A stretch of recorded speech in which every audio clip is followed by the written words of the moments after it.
Thanks, Director Hayek, and thank you all for covering this important news. I think one of the most important things a society can do, a school system can do, a government can do, and certainly public safety and police can do, is to protect our innocent children against predatory criminal adults who prey on their vulnerabilities. So when we conducted Operation ADC Express 2, and ADC stands for Adult Detention Center Express 2, and the reason why it's 2 is because we conducted a similar operation last year. We hoped we wouldn't find any predators out there who would intentionally interact with our undercover detectives posing as children. We hoped no one would take it. We hoped no one was out there, and we hoped that no one would interact with our undercover detectives, but they did. So you're going to hear from Deputy Chief Corey today about 10 adults ranging in age from 22 to 44 who committed felony crimes because they intentionally interacted with persons they believed to be children. In this case, 13 and 14-year-old boys and girls were portrayed by our undercover detectives, and they intentionally met with the undercover detectives for the purpose of committing an illegal sex act with a minor. That's a serious felony in Virginia, as it should be. We take it very seriously, and I'm sad to report the success of our operation. But I'm also satisfied that 10 predators are in jail this holiday season.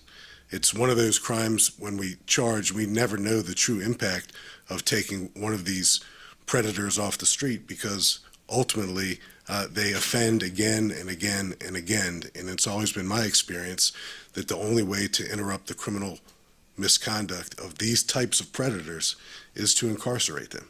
So that's exactly what we did.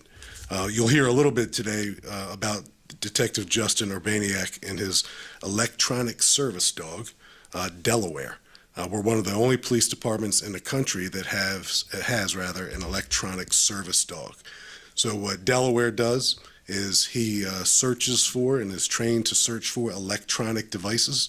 Electronic devices are really important to these predators because they store their sexual child abuse material on their cell phones, on their laptops, on their iPads, and when they store this illegal, illicit activities, their crimes, they hide these devices often. They hide them in their homes, they hide them in their cars, they hide them in their yards, they put them in all sorts of places in an effort to keep them away from law enforcement. And Delaware is one of the rare dogs, and I'm told Delaware is an English lab, who can find these electronic devices, and Delaware did just that about a month ago in the case that you'll probably remember.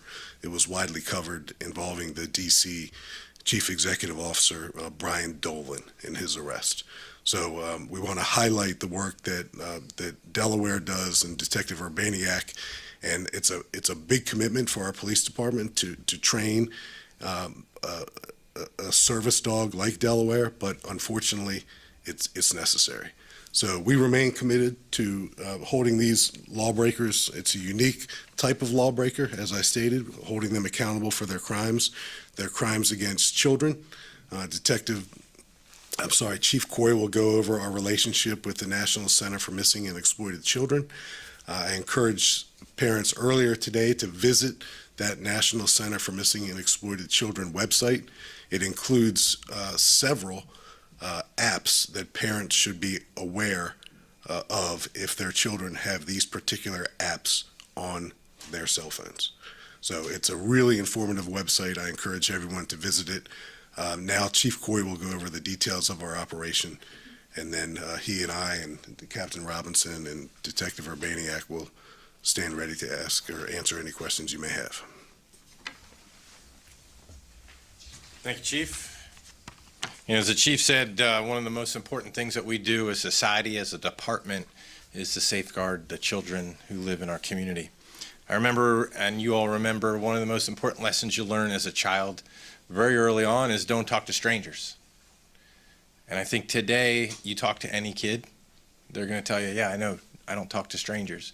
But some children, it doesn't resonate the same way online. don't talk to strangers online. That's why it's so important that we do things like Operation ADC Express. This started on December 18th. It was a 3-day operation by our child exploitation detectives, and they just went online to various forums to talk to people and to see who was out there. And quickly, and unfortunately, people in that community, online community, started sexually soliciting our detectives, thinking they were children. And at the end of that 3-day operation, we had 10 people behind bars charged with 25 heinous felonies. Like the chief said, they range from 22 years old to 44 years old. They come from all walks of life, local people and some as far away as Qatar. They're people who work in the tech industry. They're yoga instructors. They're journalists, construction workers. Every walk of life that you can imagine, unfortunately. And these heinous crimes carry pretty hefty charges and also convictions. Any one of these can go from anywhere from a few years in jail to up to 30 years in jail for each one. So I want to thank our child exploitation detectives. They are true professionals. They are true experts in the field. This is tough work to do, but there's no one that I can think better than our detectives in our child exploitation unit. And they're doing it to safeguard our most important resource here in the community, and that's our children.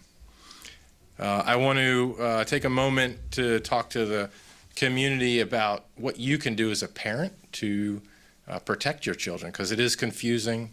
I didn't grow up with cell phones and social media, but I think the most important thing that we can do as parents is to have those tough conversations with our children and get involved with what things they're doing online, what apps they're using, what games they're playing, and who they're talking to. Because it might seem like it's just another person online or a friend that they're playing an Xbox game with. But these people are truly strangers that we don't need to engage with and provide information to or meet in real life. And if you want more information, we work very closely with the National Center for Missing and Exploited Children. There's a ton of great information on how to safeguard your social media apps, your electronic devices online on that website. So with that, I will turn it back over to the chief. We'll take some questions and go from there. Any questions? Paul Wagner? Looks like you're about to spit one out. Did these 10 men actually show up in an effort to meet these so-called children? And how did you know that they were going to, how did you know that it was them when they were there? Were they sending photographs to your detectives? So, great question, Paul. Not unlike other undercover operations where detectives pose as other people, a meeting location was agreed upon online. We generally knew sometimes, and specifically other times, what the person looked like. And we had a surveillance team set up at the agreed upon location, the meeting location. And in each and every case, we safely took the suspects into custody. Of the 10, one was armed with a firearm. The rest were not armed. Several of the defendants have similar criminal histories, but each and every case we were able to identify the person who agreed to meet our undercover detective posing as a child at a location in Fairfax County, and each and every time we took that person into custody. And were they always different locations, and was the location picked by the detective? So when they interact with each other, they can see online how close they are to each other. So they pick a location nearby, and without disclosing the exact location, because sometimes we agree to meet suspects near places of business, and I certainly wouldn't want to name those places of business that might be next to an adjacent parking lot. But we pick a familiar public space, and that's where the meeting typically takes place. And in this particular operation, that's where all the takedowns took place as well. I'll say this, the detectives shared with me, because I find this fascinating work that they do, and it's very difficult work. The vast majority of these grown men who are really sick criminals broke down in tears. They're professionals in a vast variety of professions. A lot of them have wives, children, families, and now their lives as they knew them are over. But the life of a child that they either plan to prey upon or would later prey upon are saved. So it's tough work that these detectives do. And if you can catch 10 in 3 days, what does it say about the rest of Yeah, the time? yeah, fish in a barrel. So fish in a barrel. Our detectives are really careful during the operation to represent themselves as children. There's no gotcha game associated with this at all. The pictures that our detectives share with these predators are images of 13, 14-year-old children, and they go an extra step and tell these defendants, I am a child, I am 13, I am 14. So there's no guesswork associated with this. They're airtight cases and investigations. I imagine a lot of these defendants will plea, and hopefully some will enjoy some mandatory sentences. And do you feel fairly confident that they may have interacted with minors before? This isn't the first. Well, just looking at the criminal histories associated with some of them, and I'm sure you guys have the capacity to look into those criminal histories as well, Matt. You'll see that some have, been before our criminal justice system in the past for similar charges, and again, they're offending again. So the work remains in front of us. These operations will increase in 2024. It's the right thing to do for our families and for our children. And as Paul said, we could have another 3-day operation starting this afternoon and probably get the same results. But we do it during the holiday season in particular because so many children are home from school. The parents still may be working or out of the house, so that leaves the child left to his or her own devices inside the home. And those apps that you saw that are displayed on the National Center for Missing and Exploiting Children's website are apps that all parents should pay attention to.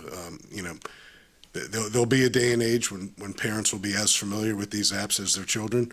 I'm not. I venture to say that a lot of parents still didn't grow up in this social media age, so there's a big gap between what parents know about social media and these apps and what children know. So we can't educate ourselves enough. Yes, sir. Yes, sir. This is a question for the captain, I guess.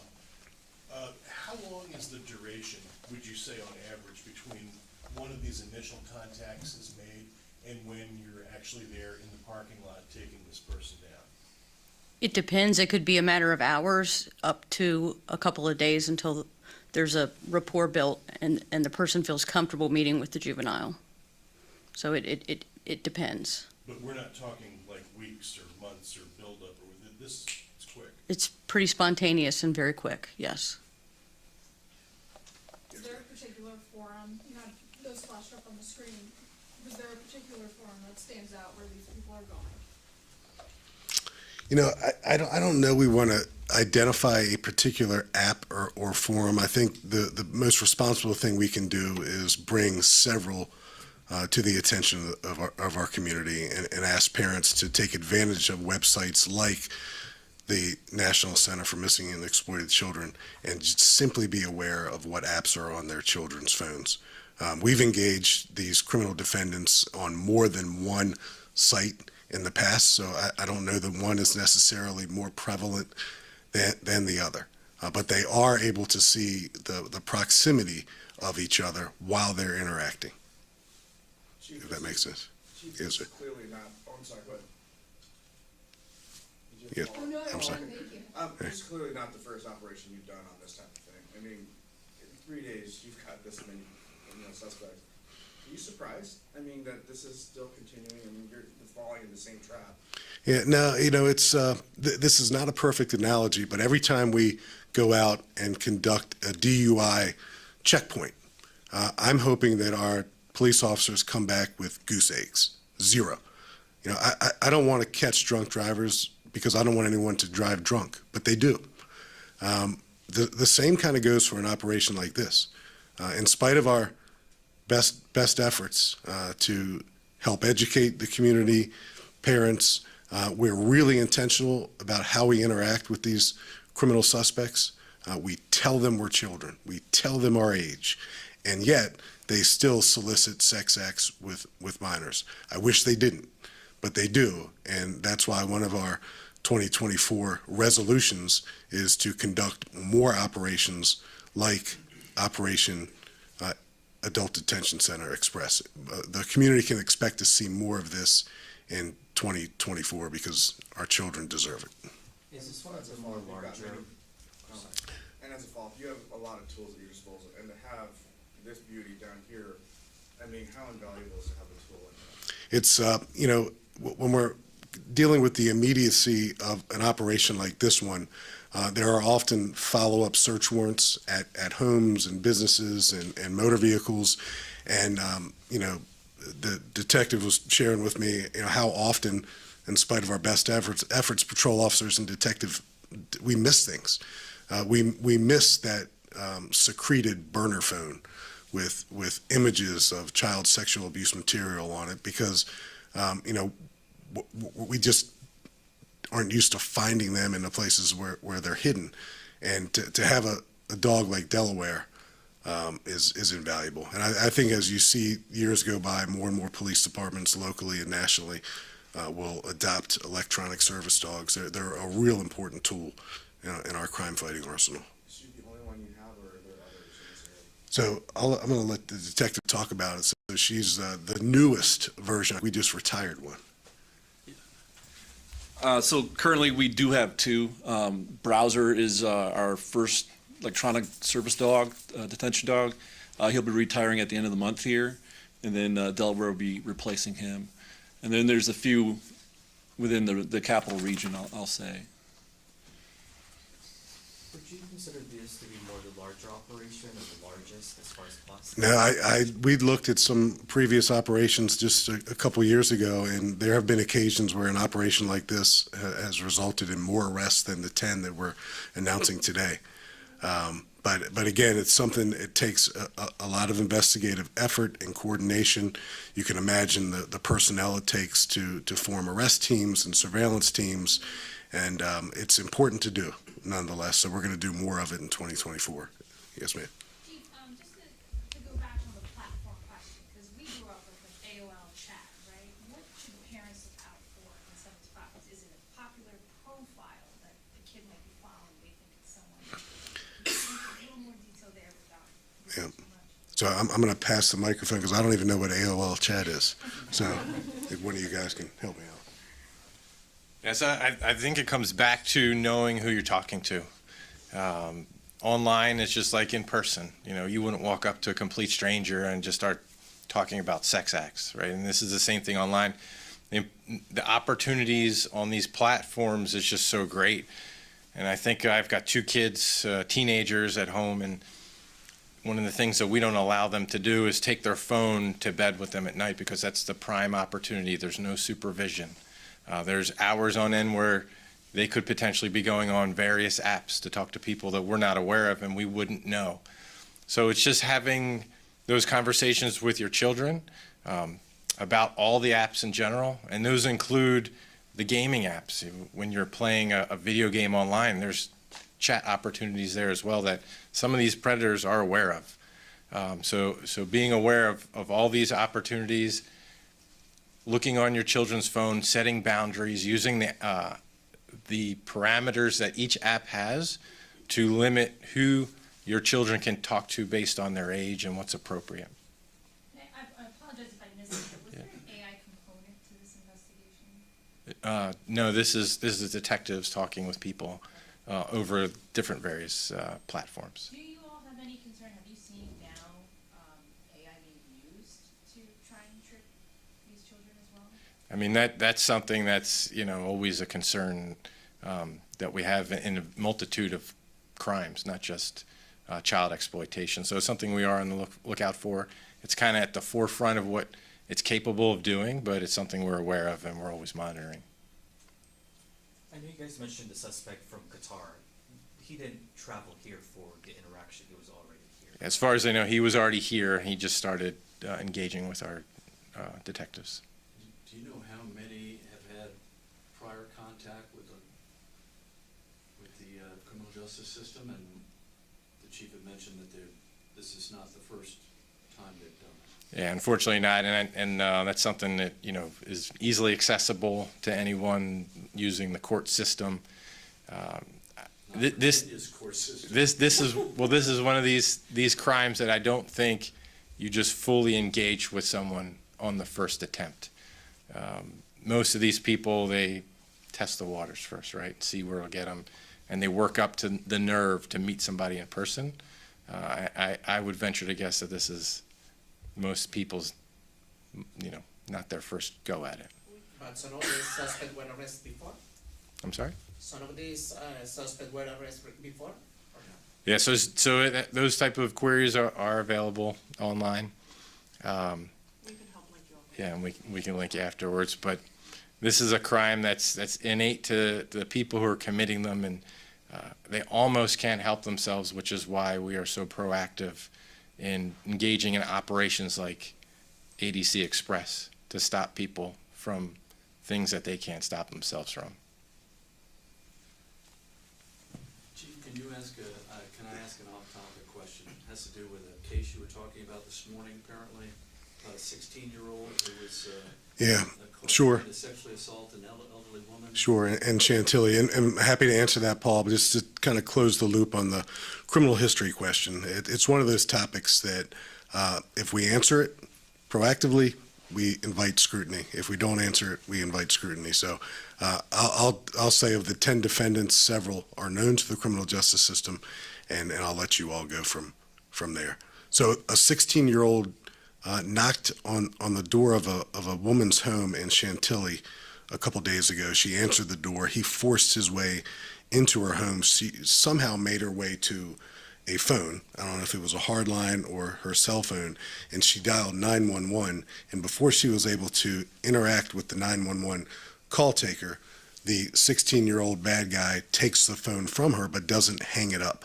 So it's an open line 911 call. It's dispatched that way. Our patrol officers get to the scene, and you have to follow me on this because it's a bit surreal. So they get there, they knock on the door. She answers the door with the 16-year-old standing immediately behind her, who is right off the bat pretending to be her grandson and trying to talk over the elderly woman at our patrol officers. This is my grandmother. I'm with her. I'm the grandson. They asked a few probing questions. I'm sure all their police instincts were kicking in that something doesn't really fit here, and they were convinced pretty quickly that this guy was, completely in the house and he shouldn't have been, and he was not related to her in any way, shape, or form, and took her into custody. We know that and we charged him with attempted sexual assault.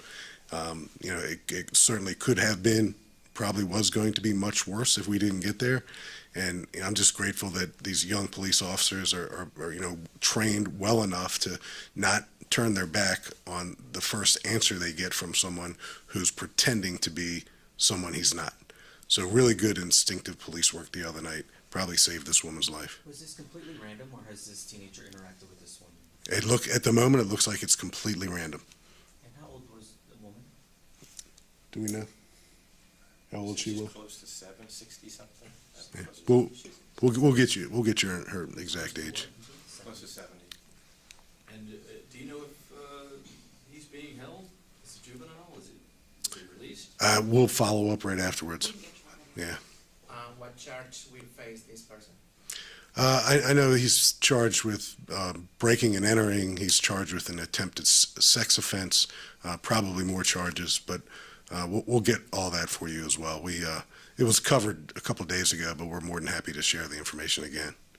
Yes, ma'am. Chief, I'm sorry, just going back to the arrest of 10 people. You said one of them was a journalist. Is one of the 10 arrested here a journalist? Is that what you're saying?